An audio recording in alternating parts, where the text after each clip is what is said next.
What's up mga kabari at mga kasilip? Welcome back to Master Silip TV. Narito na naman po ang inyong lingkod as Master Silip para magbigay ng race analysis and information na gaganapin na parera sa Malvar, Batangas. And it's a Saturday racing in Manila Metro Turf, September 23, 2023. And we have 8 races na largan. So try natin silipin at tignan kung sino may mga malalaki at posibilidad na panalo. At kung bago lang po pala kayo rito sa channel ko, kindly click subscribe, like and share. And you may also leave your comment down below. So hindi na tuloy yung Friday racing kasi unfortunately pumutok yung Bulkantal and masyado makapal yung smog. So I believe today tuloy yung karera. It was posted. So tignan natin, let's have a race analysis. Isang mabilis na race analysis lang to mga kabari at mga kasilip, no? So hindi ko na patatagalin to.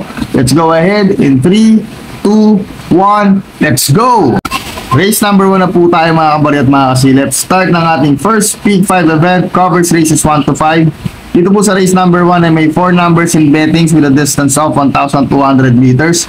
Para po sa akin, solo na po ako rito, numero 4 na si Ghost. Alam naman natin na nasa segundong digit to, no, kay Sonnet 43, yung laban nila. So tingin ko lamang na lamang to, ito na rin yung pwede magdala ng bandera. Pamorkas ko dito para sa mga tumataya ng forecast is yung numero 2 na rin na si Blame the Ghost. Kasama na rin to dun sa laban, nila Sonnet 43. So tingin ko, siya na rin yung pwedeng masegundo. Again, dito sa race number 1, solo po ako, numero 4 Ghost. Pamorkas ko po is yung numero 2 na si Blame the Ghost. Yun lamang po. Race number 2 na po tayo mga kabari at mga kasilip. Start ng ating winner take all event, covers races 2 to 8. Dito po sa race number 2 ay may 8 numbers in bettings with a distance of 1,400 meters. Para po sa akin, ang first race ko rito is yung numero 2 na si Euroclydon. Pinalik na kay Patty Dilema, no? So alam naman natin na gamay ni Patty to, no? Plus maganda yung post position, numero 2. And then meron din naman speed sa katawan to. However, merong matutulin dito. So pwede rin naman siyang isunod. So para sa akin, siya yung magiging first choice ko. Second choice ko dito is yung numero 6 na si Asyong. Ito naman si Asyong, ang nakikita ko, siya yung pwedeng magdala ng bandera dito, no? So pwedeng makabuo ng ere. Alam mo naman natin na galing sa panalo to, no? At medyo may kabigatan yung tinalo. So pwedeng makabuo ng ere gaya na nabanggit ko. So malaki chance ng panalo. Kaya pinipili ko siya as my second choice. Sama ko rito pang third choice yung numero 7 na rin na si Ambisyoso. So by any case kasi na magkaroon ng feeling pace between Euroclydon, Belly Bell at saka Asyong, tingin ko si Ambisyoso yung nakikita kong pwedeng kumuha ng panalo, kaya sasama ko siya as my third choice. Pero itong race number 2 na to, halos anybody's race to, no? Lahat to may panalo. So kung meron kayong extra capital at meron kayong kursonada, sama nyo na lang po. But then again, para sa akin, ang first choice ko rito is yung numero 2 na si Euroclydon. Second choice ko is yung numero 6 na si Asyong. At ang third choice ko is yung numero 7 na si Ambisyoso. Yun lamang po. Race number 3 na tayo mga kabari at mga kasilip. Start ng ating Peak 6-7 covers races 3 to 8. Dito sa race number 3 ay may 7 numbers in bettings with a distance of 1,400 meters. Sa tingin ko, kahit na matagal tong nabakasyon, lamang na lamang to. Para sa akin, solo ako rito, numero 2, King Tiger. Masyadong magaan yung laban, masyado siyang mababa. Plus, wala naman akong makitang pwedeng makasabay sa ere niya, no? So sa tingin ko, lamang sa akin to, solo ako dito, numero 2, King Tiger. Ngayon sa mga magtatanong kung sino pwedeng umupset o famorkas, para sa akin, yung numero 1 na si Medalla de Amor.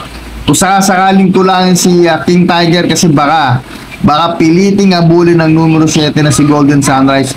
Sa tingin ko si Medalla de Amor na yung pwedeng kumuha ng panalo, no? Kaya pinipili ko siya as may pang-upset or famorkas. But then again, para sa akin dito sa race number 3, solo po ako, numero 2, King Tiger. Pang-upset or famorkas ko po is yung numero 1 na si Medalla de Amor. Yun lamang po. Race number 4 na po tayo mga kabari at mga kasilip. Start ng ating second Peak 5 event, covers races 4 to 8. Dito po sa race number 4 ay may 8 numbers in bettings with a distance of 1,400 meters. Ito medyo mahirap tong lineup na to, no? Pero para sa akin, ang first choice ko rito is yung numero 7 na si Chef's Cat. Basa ko rito, pwedeng magkaroon ng lutsahan between numero 4 na si Denden at numero 6 na si Good Reason. So pwedeng mapabor talaga sa numero 7 na si Chef Cat. Kaya pinipili ko siya as my first choice. Second choice ko rito kung sakali na hindi malucha is yung numero 4 na rin na si Denden. Tingin ko kasi mas mauuna to, no, kay Good Reason kung sakaling hindi sasabayan ni Good Reason. So pwedeng makabuo ng ere, mababa na rin sa laban, kaya pinipili ko siya as my second choice. Sama ko rito pang third choice mga kabarya, mga kasilip, is yung numero 5 na rin na si Ken Rarabel. Ito ang ganda ng tinakbo nito last time, no, segundo to. However, hindi lang kaganda yung kanyang dinaanan kasi masyado siya na traffic, no. So hopefully pag naipeso to ng maayos ni Lester, tinggo isa to sa may malaking panalo. Kaya pinipili ko siya as my third choice. Pero para po sa akin, again dito sa race number 4, ang first choice ko yung numero 7 na si Chef Cat. Second choice ko yung numero 4 na si Denden. At ang third choice ko yung numero 5 na si Ken Rarabel. Yun lamang po. Race number 5 na tayo mga kabari at mga kasilip. Start ang ating P4 event, covers races 5 to 8. Dito sa race number 5 ay may 14 numbers in bettings with a distance of 1,400 meters. Ito, isa to sa may mahirap na lineup din, no, mga kabari at mga kasilip, no. Full day tayo rito, so anybody's race to, no. So kung mayroon kayong extra capital at may kursonada kayo, isama nyo na lang. Pero para po sa akin, ang first choice ko rito is yung numero 1 na si Freddy Wong. Una-una, maganda yung post position, nasa balya.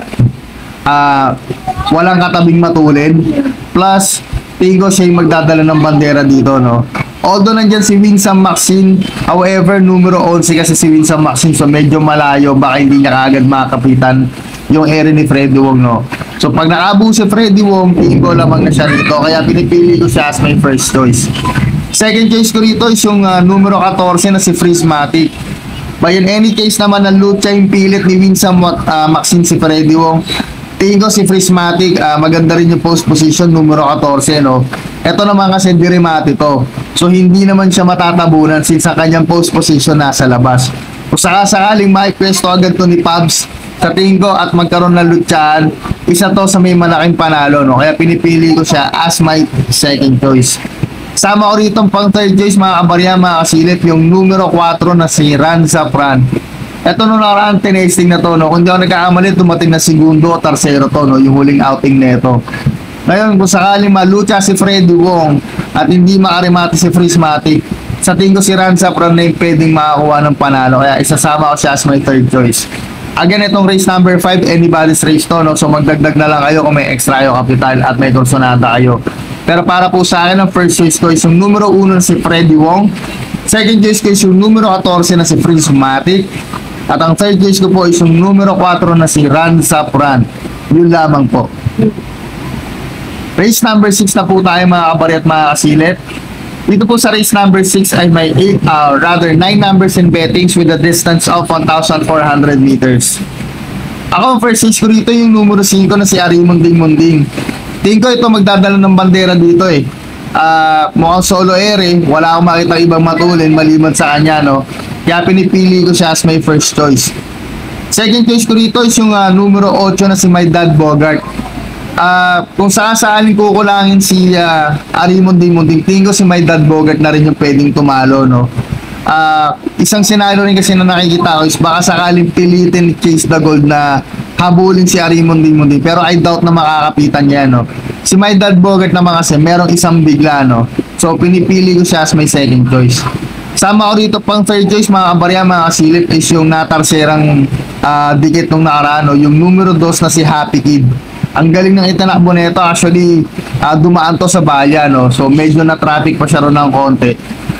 Kung maipepeso to ng maaga ni Patty, tingin ko isa to sa may malaking panalo, no. Kaya pinipili ko to as my third choice. Pero itong race number 6, halos lahat din to may mga panalo, mga kapari at mga silip, no. So magdagdag na lang kayo kung sino pa kursonada nyo. Pero again, para sa akin, ang first choice ko is yung numero 5 na si Arimunding. Second choice ko dito is yung numero 8 na si My Dad Bogart. At ang third choice ko dito is yung numero 2 na si Happy King. Yun lamang po. Race number 7 na po tayo mga kabari at mga kasilip. Last daily double event. Dito sa race number 7 na may 12 numbers in bettings with a distance of 1,400 meters. First choice ko dito yung numero 4 na si Declare for Flair.